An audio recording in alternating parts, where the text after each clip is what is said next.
Loi de Lenz. Pour cette expérience, j'ai ici deux petits aimants.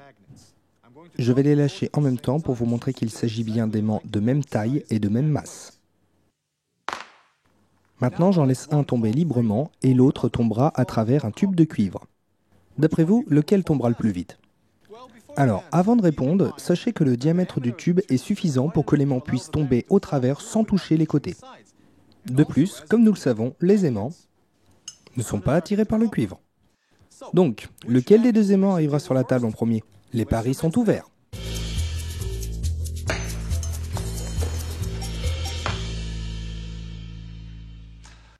Alors, pourquoi cet aimant arrive longtemps après celui-ci?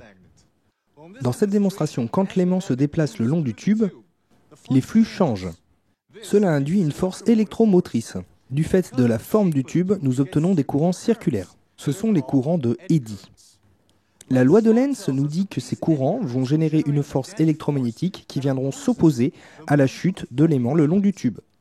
Pouvons-nous mesurer ces invisibles courants de Eddy?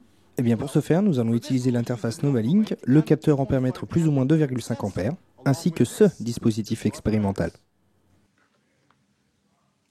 Il s'agit d'un tube en plastique avec au centre un solénoïde. Mettons l'équipement en place en connectant le capteur à la NovaLink et au dispositif.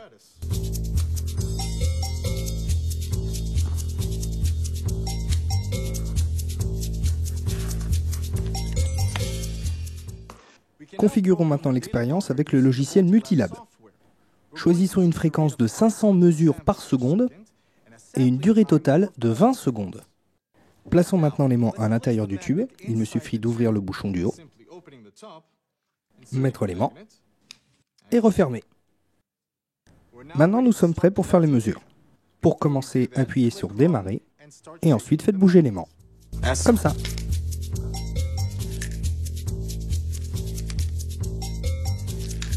Encore une fois. Regardons les résultats. À chaque fois que l'aimant passe par le solénoïde, nous avons un pic descendant puis un pic montant qui s'affiche sur le graphique. Ce changement de direction du pic reflète le changement de direction du courant. Les résultats obtenus sont donc en accord avec la loi de Lenz. Et je vais vous montrer un truc vraiment cool. Regardez comment l'aimant tombe au travers du tube.